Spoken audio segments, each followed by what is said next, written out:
Hey everyone, welcome to another episode of Huddle Up with Gus. I'm your host, former NFL quarterback Gus Frerotte, and welcome to the new 1631 Digital News Studio. You know, some people say, no news is good news. Well, I say to those people, you've never read 1631digitalnews.com. Go to 1631digitalnews.com to get your latest news, sports, music, and entertainment. And maybe even listen to your favorite podcast, Huddle Up with Gus. Check it out today at www.1631digitalnews.com. Huddle Up with Gus is brought to you by Vegas Sports Advantage. Clients of Vegas Sports Advantage are winning big in 2021, and you can be a part of the winning too.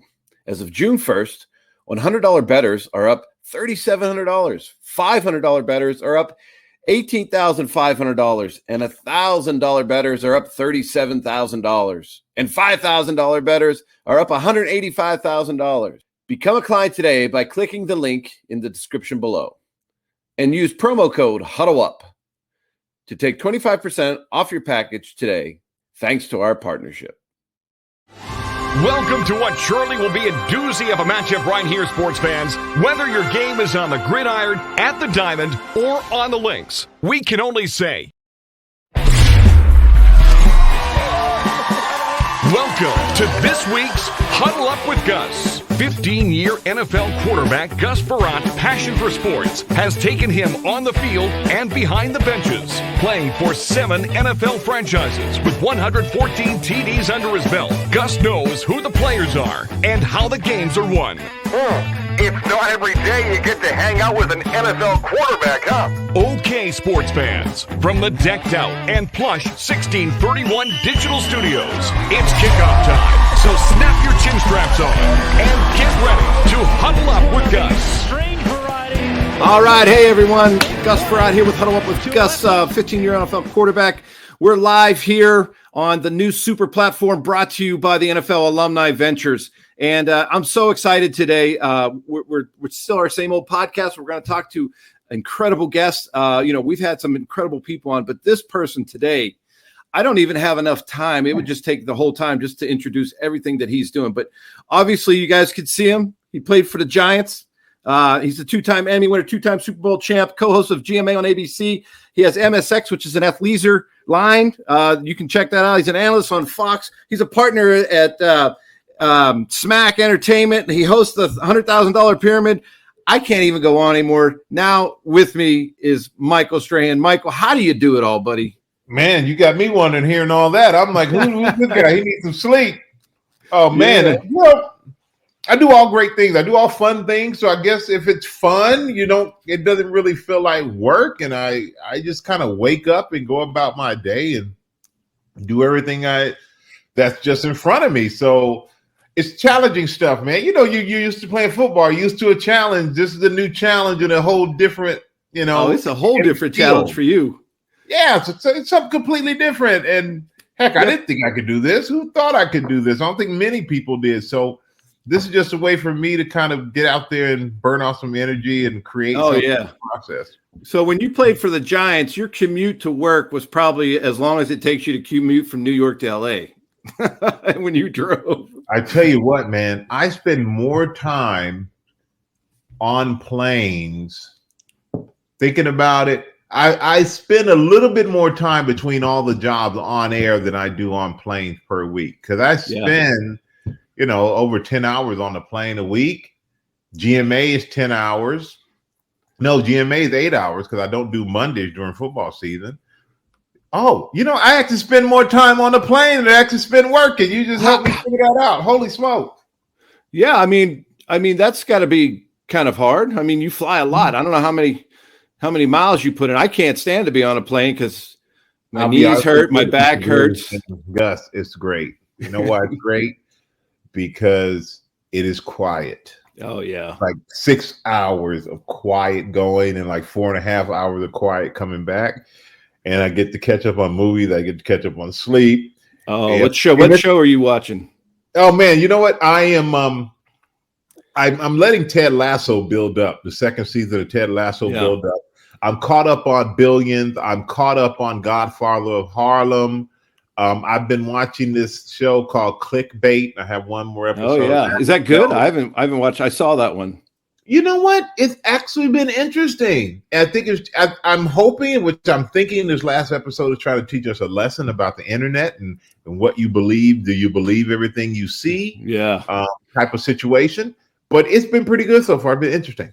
Yeah, that's awesome. My wife and I, we watch AHS, American Horror Story. That's our show right now. So that's a crazy one. That's a good one. That they are nuts, man. Those guys. They put on some great shows. So tell me, we're going to go back. My show's all about how sports shapes your life. I knew you were born in Houston. You grew up in Germany, and I've heard your stories. I've obviously researched you. And you talk about how that transition from being over in Germany all those years to coming back to the States was really difficult for you. Can you explain about how you fell in love with sports? Because it had to be a big transition for you. Well, I played football when I was 7 and 8 years old at Fort Bragg, North Carolina. Being that my dad was in the military, we moved to Germany, and the extent of my football was nothing. I watched it on TV. Right. Like every other kid, I watch all sports on TV and just thought, oh, I could do that. If it would have been baseball, oh, I could have done that. Basketball, oh, I don't know if I could have done that. Yeah. But You definitely. I was just like every other kid. You see something on TV and guys that you admired that you think, oh, I can do that too. So my senior year of high school, when my dad just said, hey, so go back. You're going to go to the States. You're going to stay with your uncle. You're going to get a scholarship. I just never doubted it. Not because I wasn't afraid or I wasn't nervous, but because I was too naive to understand how hard it was supposed to be to get a scholarship, no matter what school. I didn't understand how hard football was. I understood how hard it was to work out with my dad. Yeah. I understood how much, that was a different kind of workout. Yeah, like my dad would wake us up to go running during the summer, like 4:30 in the morning, 5 in the morning. We were out there running in the woods for hours. And all those things kind of translated when I came back to the States to play, like, okay, as long as I'm willing to work hard, then I know I can create an opportunity. And that's the way I've always looked at it. I've never been the most talented guy. I've just always been a guy who's willing to work hard and willing to study hard, because as you know, football is as important.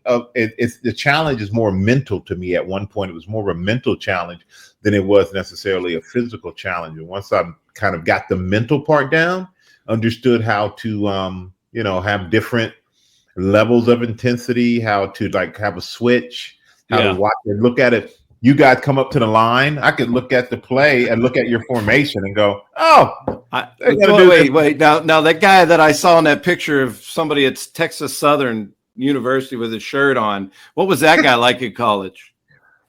I was a nice, mild-mannered guy, man. I really was. I stayed out of your edge didn't come out yet, huh? My edge didn't come out yet on the football field.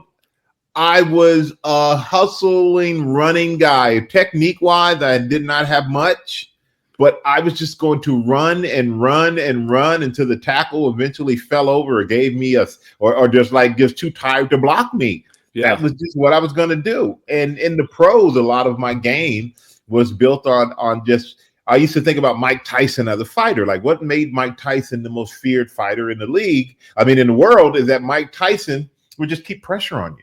Yeah. Once he came out, the pressure was just unbearable. He was always in your face. Yeah. And as a pass rusher, that was my thing. Just bull rush. Keep the pressure on you until eventually you're gonna give up something. As I got older, I learned how to, kind of have more of a game plan when it came to pass rushing.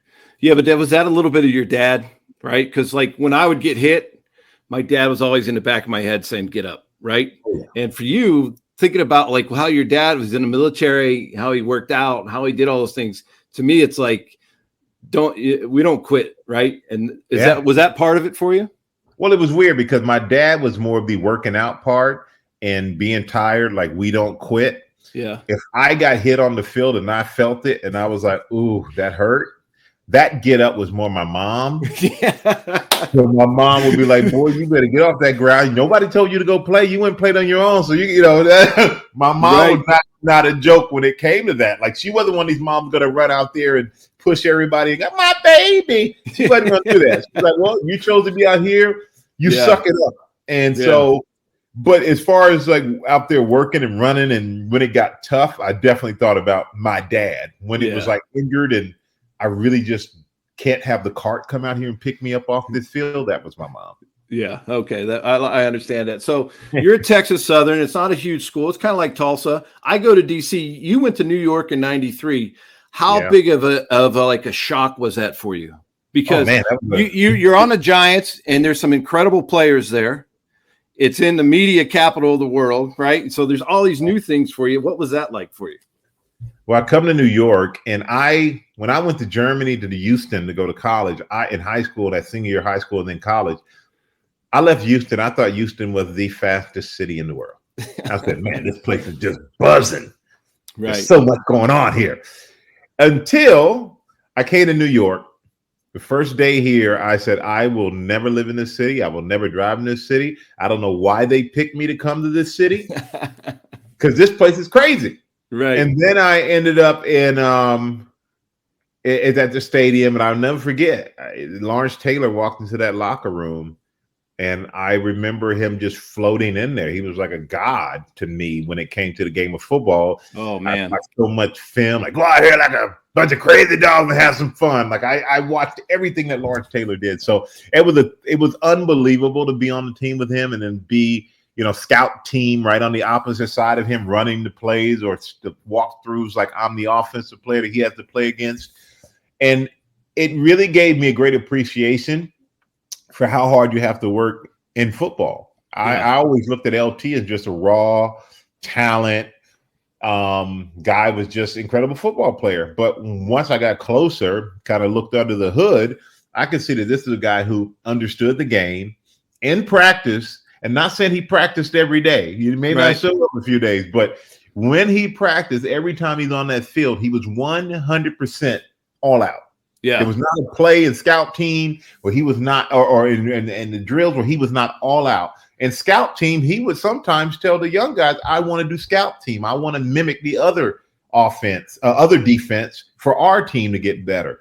And he would go all out there. And I just learned from that, like, well, as hard as you practice is what you're going to get out of yourself in the game. If you cheat yourself in practice, if you cheat yourself in the weight room, if you cheat yourself with the running and all these other sprints and trying to get in shape, you won't be prepared on Sunday to be successful. You can be mediocre. You can pass, but as a player, but you won't pass as a great player. Right. Yeah, that makes a difference. I learned that from Darryl Green my rookie year. Mm-hmm. When I'm doing scout team and I'm throwing the ball where the coaches circle, right? They circle the spot for the defense because they want it to all look good.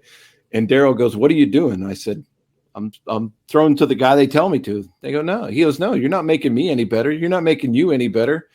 Throw it to where you're supposed to throw it. And then so I did that. The defensive coach yelled at me. Darryl said, leave him alone. And that was it. I was like, okay, I'm going to do what I have to do, And that's why Darryl Green is like you and a Hall of Famer. Yeah, Darryl Green was amazing, man. And Darryl could still run a 4.2 40, I think. I mean, that cat is fast. Amazing. Fast. I'll never forget him running down the Dickerson or Dorset or somebody. I was like, who is this guy? But, but I found that all great players and a guy like yourself, you last so many years in the league, you don't do that by mistake. Right. It's not by mistake. It's not. They don't give you a job because they feel sorry for you. They don't give you a job because you're just good enough. They only give you a job because you can really contribute and help. And it takes a lot of work to get into the NFL, and it takes a hell of a lot of work to stay in the NFL. Yeah. And I think I see Jen. Can I answer this? Yeah. So I was going to ask you. So Jen Garrett has a question for you. She says, what advice would Michael give young NFL players to help them ensure success in the league and also be successful beyond the game? I think that's a perfect question, Michael. I agree. And Jen, great question. Thank you. I think that for me, always focus on your primary job. Yeah. Your primary job right now at 20-something years old, whatever it may be, is that you're a professional football player, you're a professional athlete. Don't get distracted by the other trappings or other things that come around where you think you want to own this company and be this rap star and own that record label and own this business. Those things are distractions. And You have to focus on what's important, what really helps you earn a living. If you can be a great football player or a great athlete, it opens up so many other doors in every other avenue of what you want to do, and learn. Use the fact that you are that professional athlete to get yourself into rooms. Now, once you get in that room, you need to prove that you can stay in that room. Yeah. You need to be smart and understand why you're in that room and what that business is if there's something that you're interested in. Don't be afraid to intern. Don't be afraid to be humble. And understand that in every business, everybody starts at the bottom. You didn't grow up and just like come out of the womb a great football player. Like you're just not going to go into every other business and be great. So I would say focus on your primary job as an athlete. And once you have that down, then you can start to do some things and dabble and take some more energy, as long as you don't take too much away or enough away to affect your game, and put into other things. And also learn that everybody has great ideas as long as it comes out of your checkbook. Yeah. So save your money. Go be an intern somewhere and learn off somebody else's dime. So if you ever want to start a business of your own, then you've learned off somebody else's financial. Yeah. Entrepreneurship is tough, isn't it? It's very tough, and I've done it and I do it, and it has been very tough. Everything does not work. Things fail. You got to know when to let go sometimes.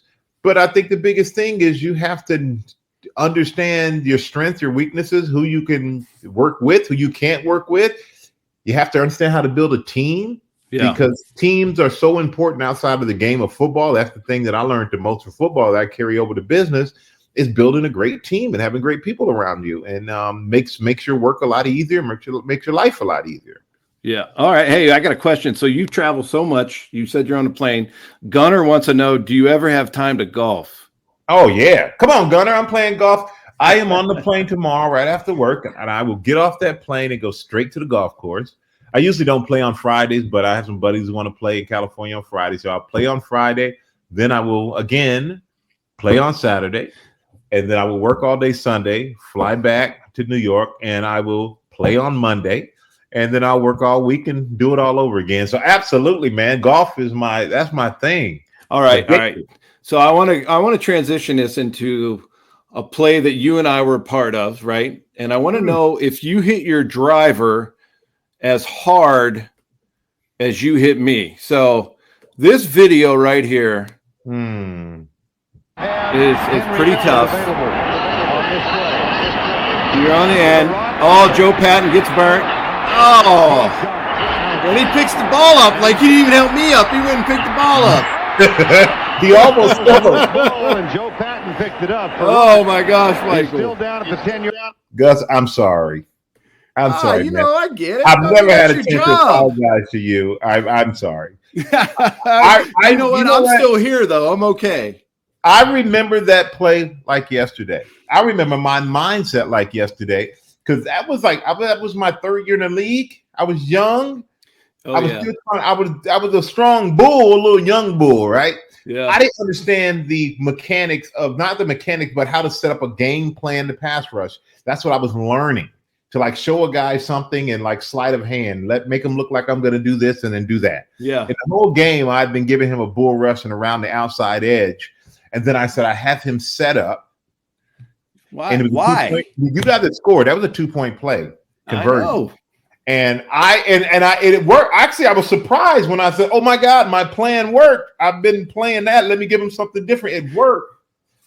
And Gus is still holding the ball. But I'm worried. Gus is holding the ball. I'm like, let's hold it. Just hold it. Don't let it go. I'm almost there. and okay, people may think it's very primal, but being out there on the football field, it is kind of survival of the fittest. And it's like, I looked at it as it's you or me on every play. Yeah, that's the only definitely way I could play. I couldn't think about the game. It's like every single play, I have to beat you. It's me or you. We're going to watch film tomorrow, and I'm either going to get a plus or a minus. I want a lot more pluses than minuses. And I'm running at you, and as primal as it was, I'll never forget, I am thinking, you're just standing there, man, looking so pretty and sweet. And I'm like, put your helmet. I want to hit you so hard in your spine that it comes out the front of your chest. Well, it's bad to think like that, but that's what I was thinking. I believe you. So I show my sons, right? The other day I show them this video. I mean, they saw it when they were younger, but I show them the video. And you know what they said? They said, Dad, why'd you hold on to the ball so long? So they're like on your side. I'm like, what is going on here? You know what? You got some smart kids. They do have a point. You're holding it. You got to have that internal clock. Yeah. Well, that 1.5 second internal clock. Yeah. But that is the hardest I've ever hit anybody in my entire career, by far. And I've been asked, and I said, Gus Frerotte, Washington, 1995, the hardest hit I've ever hit anybody. And RFK. I think the bleachers were bouncing after that. I hit the ground so hard, all the bleachers were bouncing. Man, but the thing is, like, I love that stadium. I know it was beat up, and I know you got to come. I'm with you, my man. Out of that dugout, I love the grass. I love the proximity of the fans to you on the bench. Oh. Like, that was a special place, man. And I go to these new stadiums, even where the Giants play, MetLife. It's not Giant Stadium. You know what I'm saying? I go there. It's kind of lost a little bit of the grit. Oh yeah, Giant Stadium. They used to open those big doors in the end zone when we had the ball, and that wind would be going crazy, and it would get so cold, and then our defense would go out and they'd close the doors, be nice and warm. Yeah, they were smart. So, tell me about now. You know, we've gone over a lot of this. Your career was amazing, and now you have this second career. That's really hard for a lot of players to do, but we see it more and more today with players. And you were right out there in front. So tell me what advice you would give us as former athletes or anyone. How do you transition into something that, you know, you found what you love to do and you're really, really good at it? I mean, and it wasn't what you did before. It was complete 180. Well, there's a lot of failure, though. It's a lot of failure along the way. A lot of no's along the way. A lot of that stuff that people don't see. And I think for me, I had to get over the fact that I only saw myself as an athlete. Yeah, truly. And when they say more than an athlete, that is really a true mindset. Because at first I was literally like, oh man, I'm a football player. Everybody's just going to see me as a football player. No one really gives football players that much respect outside of the football field when it comes to business or anything outside of sports. But I eventually had to get over myself and think, you know what? People see you how you see yourself, right? So if you see yourself as only a football player, that's the energy and aura you're going to give off, and that's what other people are going to see you as.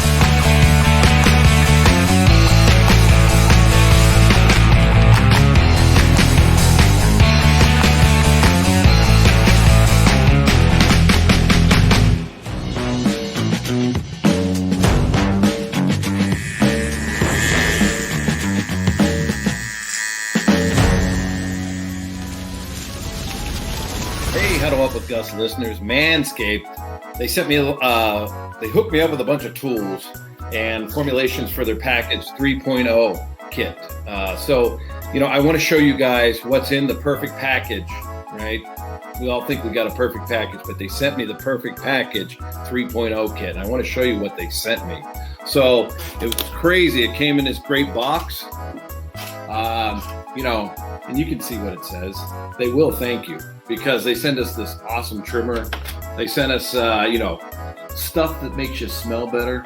And then, you know, they sent me this great, some boxers even, which you get, right? Protect them. And then, you know, they sent me this cool sack, I guess you want to call it, to store all your stuff in. So it's been great. Manscaped sent me a bunch of product. You know, and you know, you can see it all on here. You know, you can go to manscaped.com and put in the code Gus Frerotte. That's GUSFREROTTE. Get 20% off and free shipping when you use that code. But you can get a kit.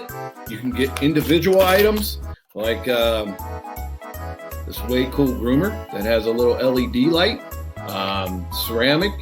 These things come apart. They're waterproof. You can do a lot with them. So, you know, Manscaped is great. You know, it's funny. I remember when I was playing with the Denver Broncos, and I'm not going to mention any names, but there was a gentleman who was playing on our team. And, if he ever hears the story, he'll know exactly what I'm talking about. But he brought his own clippers in one time, and he used it to trim his beard up, his goatee and everything. And he had them there for about 2 or 3 weeks. And he goes in around the corner, he walks in, and there's a person, another player, that is actually manscaping with his beard trimmer.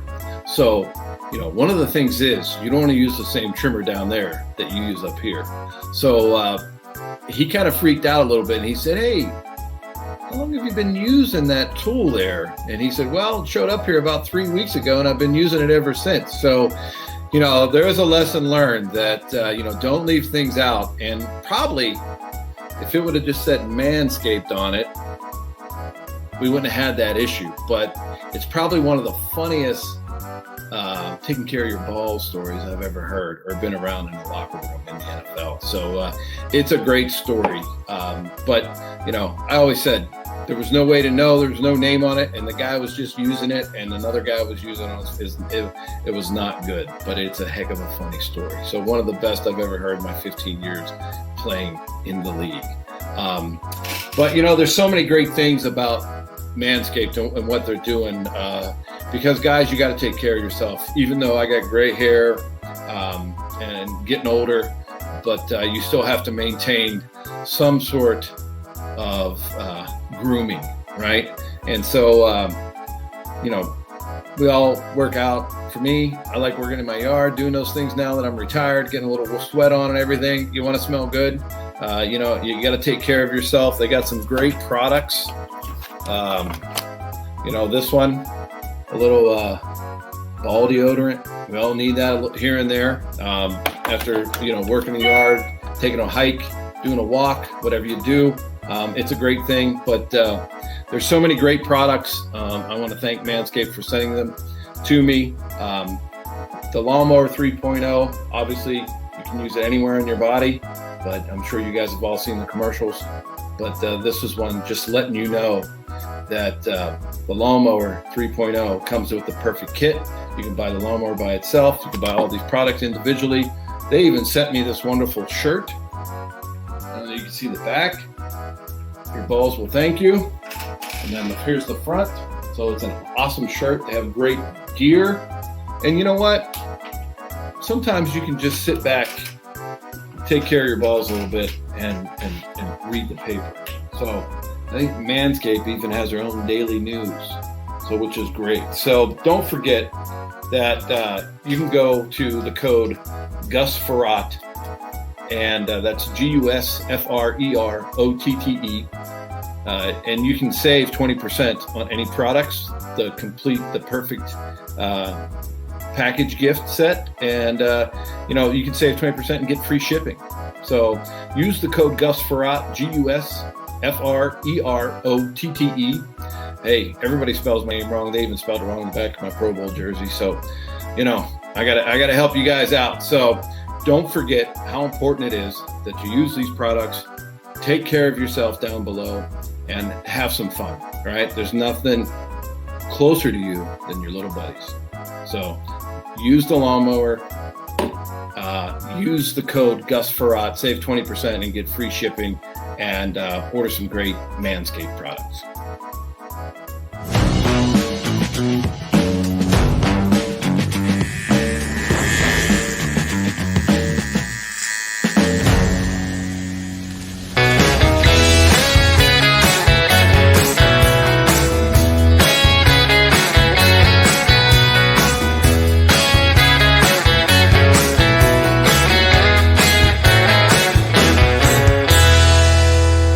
I started to take chances.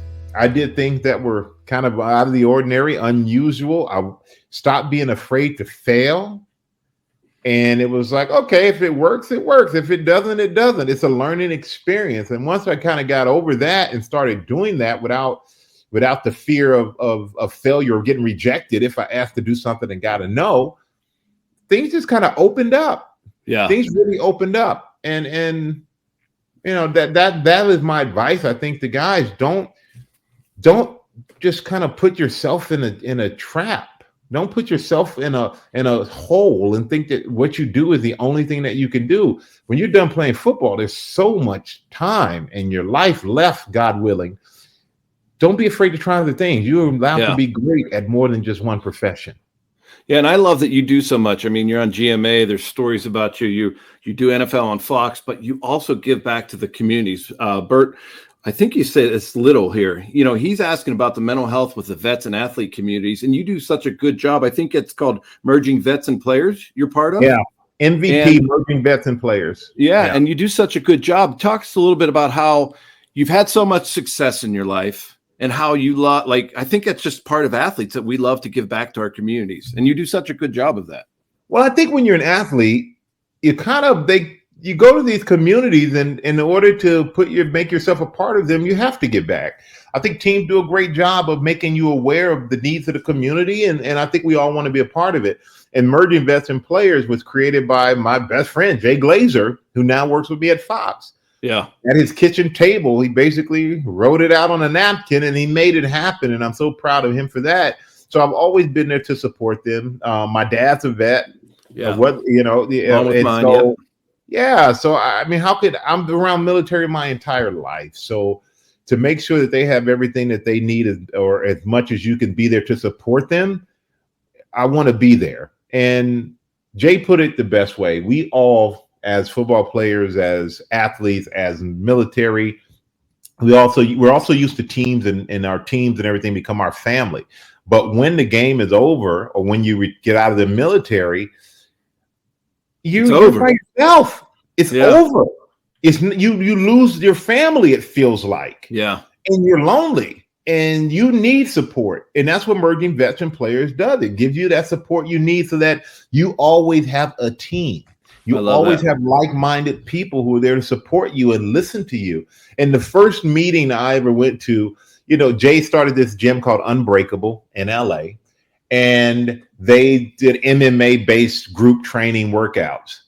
And what they would do, they would work out for like half an hour or so, and then they would sit in a circle with all the vets, and they would just talk. And somebody would open up and talk about their experience. And there were vets who would sit there and wouldn't talk for months, a year. And then one day they just open up, and you're talking about tears, man, because they have been through the ringer. Athletes in tears because they're a part of this, of course, too.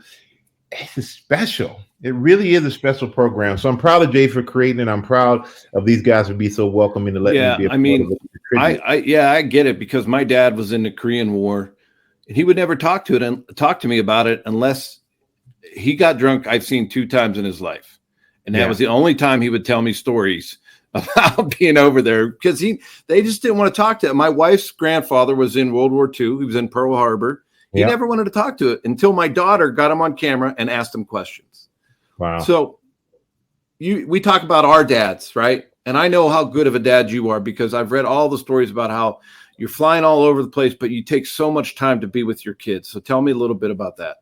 I love it, man. Like, it's about priorities, I guess. And I love the smile. Like, as soon as I mentioned your kids, you just lit up. I mean, it's about priorities. And I have 4 kids, and I still have 2. 2 are out of school and working, and I have my twins who are juniors in high school. And I have so many opportunities every day to do something. We're having this, we're having that. And yesterday there was some big dinners and business things. And then there's another dinner with some friends at this cool new spot in Manhattan. And I said, nah, I'm good. And I was sitting in the bleachers watching a volleyball game, the most uncomfortable bleachers. They're the worst, those wooden ones. Like, to sit there and watch my daughter, my girls play volleyball was really something. And one didn't play yesterday, so she came in and watched her sister because they're in separate schools. But it was like, man, it's like the biggest thrill, because I'm literally going, oh my goodness, I could see what my parents felt like watching me, to watch her compete. And I think there's so many lessons that are learned when you're competing, and especially with in the team atmosphere. So I absolutely love it. It's about priorities. It's about, just spending time with them as much as I can, because at one point, they're in college, they're out of the house. I'm lonely. Yeah. May have to go move to be like Rodney Dangerfield and go back to school just to be around my kids. Well, you come to Pittsburgh, we'll go golfing. But I'm the same way. My youngest just graduated from Delaware, and it's such a treat. Actually, the boys are home because they're both looking for jobs, right? The pandemic was really hard for them. Gabe did an internship at the Hall of Fame this summer, which was amazing.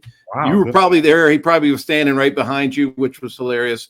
But I want you can you express to our fans and everybody who's listening, kind of like put it into words of how this success that you've had, it wasn't easy. Like the struggle that you went through your whole life to make this the person who you are, because I've read so many stories about you and the mental health and the things you do. And I'm so proud of you because I've gone through mental health stuff since I've quit playing. You had them when you were in high school, and you've just pushed yourself through all this. And please tell our fans a little bit about like what it takes just to have that grit. Well, I think, Gusto, and that's what I'm the focus of on ESPN Plus. It's More Than an Athlete, season 2. Last year's season was on LeBron. This year they followed me around. And the reason I wanted to do that is because I wanted to show people that it all wasn't smooth, people think I just showed up and he's a football player. Oh, man, they think he's on TV. It just all happened, but it didn't all happen that way. I mean, I was a kid in Germany. The only reason I got into football, because when I was 13, my brothers and their friends used to call me Bob, which is the nickname, right? Bob. And I'm the youngest of 6 kids, 4 boys. And I'm like, oh, Bob, I got a nickname. My brothers and their friends. That means I'm cool and part of the group. Until one of them told me that Bob meant booty on back. His old butt. I was a little heavy kid. So I bought the Herschel Walker workout book and I bought the Jane Fonda VHS tapes. And you went back then. And I used to do all that stuff during commercial breaks of TV shows. And my dad saw that and started working out with me when I was 13. And for the next 3.5 years, we went to the gym almost every single day and worked out together. So how often did you check your Bob? Oh, man, I still check for the Bob. Got to make sure the Bob don't come back. But it was interesting because that was and I think because of that, my dad saw my work ethic. He saw how I didn't like something and I was willing to work for it. Yeah. To like make it something that I wanted. That's why he trusted me to go to the States to get a scholarship. But it also taught me that if you don't like something in your life, you have the opportunity to change it. It's up to you. It's not up to someone else to change it for you. We all wish that thing could be given to us at times, but for the most part, you just have to earn the opportunity or take advantage of the opportunity when it's there. And it hasn't always been easy. I've had so many no's and so many rejections, and the football stuff. I wanted to quit in college, and my dad was the only reason I went back, because he basically said, "You're not coming home, right? So you better figure it out." And it made me realize I had to get a job. Couldn't depend on mom and dad to continue to take care of me. Oh yeah. Dads are good for that. Football became it, and so I worked hard at everything that I've ever done. And to go from football to what I do now it's such a different business, such a complete different mindset. To leave, even to do Fox, was scary. And I knew I had a job when I retired. I was still scared. I still struggled mentally because I identified myself as a football player, not a guy who necessarily talks about it. It's not the same feel. But being there on set now with those guys for 14 years, it's like, this is as close to a locker room as I'm going to get. Oh, yeah. But that's an amazing locker room. Yeah. And I'm very happy with it because a bunch of guys who just want best for everybody and the best for the show. And we laugh and we get to watch the game that we all love to play. So you guys get to, you got Terry there. I mean, you're probably going to laugh all day long with him. You laugh more with the guys. We all laugh more when the camera's off than what people see on the air. And the crazy thing is, we don't know what each other's going to say. So I don't know when Terry's going to start telling a joke about some cows or something. Like, we don't know, man. That's like the locker room. People don't see what our locker rooms were like. They were the best. The memories, that some of the locker room stuff was so good. But I love what I do. You're great at this, by the way. I mean, you're so great. You're easy to talk to. You're smooth. You have other gifts. We all have other gifts. You just have to not be afraid to try to tap into those gifts. And like I said, don't be afraid. You're gonna be told no. Before I did live with Kelly, I would go on Ellen DeGeneres' show. Oh yeah. And so I went to Ellen. I did it quite a few times, and the production company came to me and said, we would like to give you, work with you to produce your own show. Yeah. And I was like, really?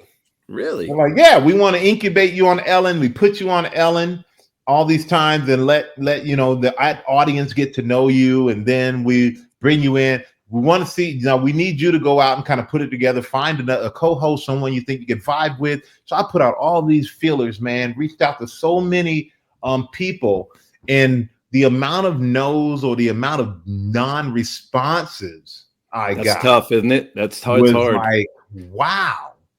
And when I went on the show, when I took over for Regis, I never thought I'd get that job. That's why I was on that show, and I just was acting carefree because, like, I can't lose a job that I'm not going to get. Right. And then once I got the job, I realized being yourself on TV is what people want to see. And that's also the hardest thing for most people to do. But getting that job completely was a life-changing experience, because it took me out of the mindset for people as just football and put me into a more of a mindset where, you recognize across all genres and everybody, moms, dads, grandmothers, grandfathers, sons, daughters, which was totally a trip when you're going down the street and the same guys who used to like yell at you, "Go Giants!" Yeah, man, Michael, you did this with the Giants. That's awesome. To the same dudes talking about cooking segments and like a story that you did on GMA or on something. You're like, wow, this is a complete transformation. Which makes they're not coming back. Hey, do you remember that time you hit Gus in '96 at RFK? They don't ask you that anymore. I tell you right now, they ask you about GMA, right? I'm gonna play that on GMA one day. $100,000 pyramid. Yeah. Hey, yeah, I know you got another gig to go to, and I appreciate you spending. You and I think we could talk for hours and have just a blast. Doubt. But hopefully you can come back sometime. But let all our fans know where they can find you, how they can, what you're doing. Obviously, we all know what you're doing today, but give them a shout out what you're doing and where they can find you. All right. Okay. What am I doing? Well, you can get me on Good Morning America every morning, 7 to 9 a.m. Fox NFL Sunday every Sunday. At what time do we start? LA, we're at 9, which is noon on the East Coast. $100,000 pyramid. We just finished season 6. That just finished, so no more of that for right now. More Than an Athlete is out now. Today is the 3rd episode on ESPN Plus. Yes. If you want to get some clothing, go to Men's Warehouse. Find me there. MSX, all right? Over the place, Gus. All over the place. Athleisure wear. Like, who would have thought? Like, Michael's making athlete, and you do it for the NFL too. It's amazing. You do everything. Yeah. Do a little bit of everything, man, and just trying to just have fun. Life is short. Enjoy every bit of it, and do things that you love with people you love, and just maintain your happiness. Well, hey, buddy, I'm really proud of you. Thank you for joining me on Huddle Up with Gus. I know you got to run, but all the fans can stay around. I'm going to answer some of their questions and get back to them. Hopefully, Michael, we can do this again someday, and maybe we can go hit the little white golf ball sometime, and you can pummel me again. Oh, please. You'll beat me at golf. You're a quarterback. All you guys are better than a defense. I'm not a kicker. I'm a quarterback. I'm not a kicker. Like, okay. Yeah, they all have practice early. They would all go play. It's both kickers, quarterbacks, D linemen's weight down. Off the screen. Well, that's just because you're 6'6" and they don't make clubs that long. I appreciate you, man. Thank you so much for having me. All right. And, I'll be back on the program for sure. No doubt. All right. Thanks, buddy. Hey, good luck with everything. Thank you. Thanks, Gus. Bye. Hey, everyone. That was what a guest Michael is. I'm sorry we couldn't get all the questions. Michael had to go. But, hey, there's a lot of questions out there. And, I'm here. If you want to ask some questions, we can go through them. Would love to answer your questions. We've had some incredible people watching, everybody on. If you want to talk NFL, whatever you want to talk about. Michael, what an incredible guest. I literally was, I have terrible handwriting, but I was trying to write down everything that he does, and it's just amazing that Michael has transitioned into this incredible entrepreneur and has taken everything. Like he said, he was so good at his job and it led him to so many other things. and you can't be afraid to step into it. I know I've been afraid to try and transition into certain things, and you just got to go and do it. Just like when I started this podcast, and good things will come from it. But anybody got any questions out there for me in regards to, the NFL or anything? Let's see who we got on here. Let's go to some questions. I think Michael gave Jen some great advice. Pamela, you had a question for Michael about, hey, Jason, how you doing, buddy? You want to come on, Jason, and help me out here? Of course. Are you kidding? I'm a champion. We got Jason on here from Super. Jason, what'd you think? How do you think it went today? First of all, I think you're a consummate professional, and I think it went very smoothly. As somebody who hosts shows here on Super, I'm learning a lot, and I've been taking notes as well. I think Michael is a fascinating guy. I think he's a brilliant guy, and honestly, probably one of the nicest people you could have started your time on Super with. I think it was a heck of a bar to set. It's great. Yeah, no, it was. He was wonderful. What a personality, and I knew he had to go, but the great thing was he just kept talking. It's not like I was making him stay. No, Michael, when you have two people that love to talk a lot, sometimes these shows can go on forever. Yeah, right. So go for it. So there's Runbo Lee. He asked, what's the best part of living in Pennsylvania? Now, Jason, you're from DC, right? True. I'm from Pittsburgh. Yeah. Living in Pennsylvania to me is, I love the four seasons, right? I love the cooler weather. Sometimes we get it nice and hot, but I love the change. Pittsburgh growing up, and one of my favorite things ever, a lot of places have Friday night lights, but I think Western Pennsylvania always had the best. I mean, I've spent some time in Pittsburgh. I do love Western Pennsylvania. I mean, any place where I can go to a Permane Brothers. I can go and I can get a sandwich with fries on top. Brothers? I know Permane Brothers. You think I'm some fries and coleslaw on your sandwich? Come on, this is my first rodeo. I know good sandwiches, and I know where to go to get good sandwiches in Pittsburgh. But truthfully, I think I'm with you. I do love that about the Mid-Atlantic in general. I mean, certainly in DC, we had four seasons as well. I think. The one downside, though, is that, don't get me wrong. Pittsburgh's a fine town, but the football team there, man, just perfectly average, I would say. I hope we don't have any Steelers Nation on here. They're going to come after you. You know what? I welcome the opportunity. I mean, it's not as bad as Philadelphia, let's be clear. But, Michael and I probably would agree with you on that one. I mean, is it in a fight between Washington and New York, who loses? The answer is Philly. Right. But no, I mean, I think I'd love to, since I'm here, I'd love to ask you a quick question. I mean, you've done this, you've interviewed all sorts of folks, both, sort of minor niche folks from the NFL all the way to guys like Michael, or even, some of my favorite Washington folks like Michael Wilbon. I just love to ask, who's been your favorite interview so far? Man, I have had so many incredible people that he was on here. One of them was just the other day. I interviewed Matthew Lawrence. I don't know if you remember Matthew from. Sorry, Matthew, I forgot but he was a dad on 90210. Yeah. He was in Eddie and the Cruisers. He was the guitar player, and it's just sometimes when you get on here and you connect with people, and people that you've never met before. Like I know Michael, but I don't know Michael. Mm-hmm. And sometimes you just connect with people. Every one of my guests, maybe except for 2 or 3, I've connected with them all, and we have such a good conversation. And I think what Michael said is so true. Yeah, that if you're just who you are, even when you do a podcast and you don't try to be fake or false, it always comes through. And that's who I really try to be when I interview my guests. But I mean, I've had some credit. One of my favorites was when I had Coach Dicka on. Yeah. Oh, such a great interview. So I had Mike Dick on. We're interviewing him. And, I'd ask him questions and he'd go, well, I don't know. And then all of a sudden you'd hear his wife in the background say, oh, that was, so-and-so from back then, right? So she was listening. Sounds to me like you were interviewing the wrong person. Yeah. She probably remembers more than Coach. But I've had some incredible people on, and it's been so much fun to interview them and awesome. Get to know them. Well, I want to step away for a moment and give you space to be able to bring other people on, but I do want to call out Rich Daniel in the chat is asking about describing RFK Stadium. And I'd love I'd love to hear your thoughts on it as a player there, because as a fan, I not only went to go see you play there, but also I went to concerts there. I mean, anybody from the DC area went to the HF Festival there every year. And like, I mean, I've now I go to, I used to go to see DC United play there, and it still feels that kind of like defining monument to sort of old DC sports in a lot of ways.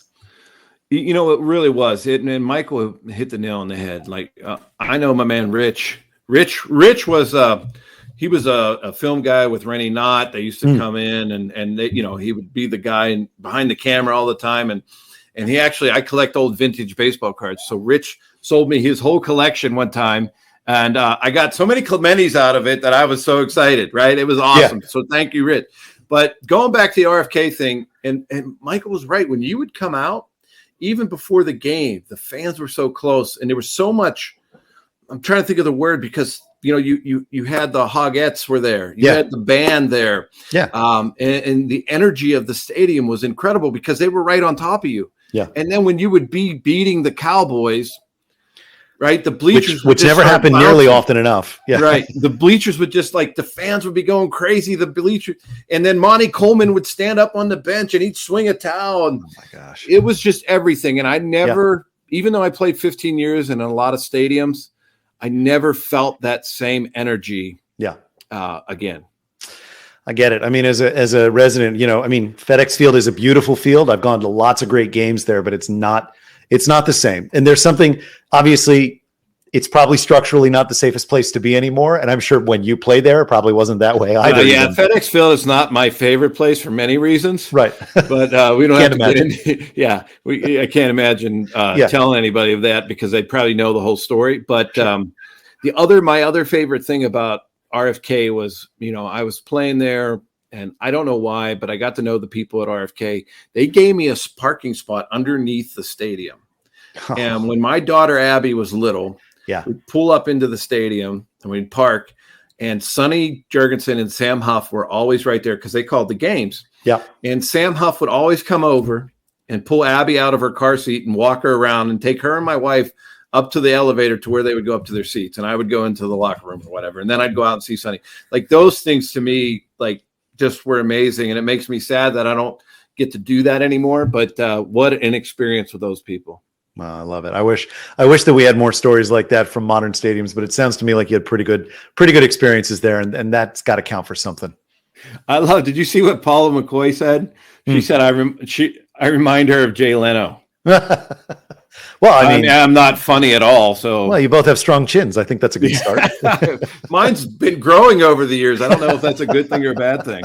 And it just might be a thing. Don't worry. I mean, listen, I'm in my late 30s. I'm starting to find gray hairs everywhere. You and I are going to be identical twins in about 5 minutes. When your kids all graduate from college and you put them through that, that's where all these come from. Sure. I mean, I've been thinking about those checks alone. I'm starting to grow them. Well, I'm going to get out of your way. Listen, thanks for.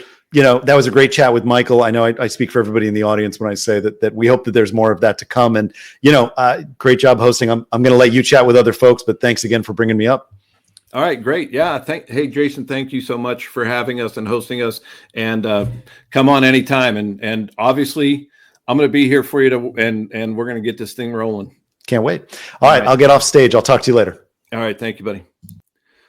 That's our show, everyone. Thank you for joining us on Huddle Up with Gus. I appreciate you listening. I want to thank Sounder FM for hosting us. I want to thank 1631 Digital News. And don't forget to go Vegas Sports Advantage. Put in my code Huddle Up, save 25%, and win some cash. So thanks again to Amy Trask. Go check out her book and check her out at Amy Trask on Twitter. She's the reason they made Twitter. So thanks for joining me on Huddle Up with Gus.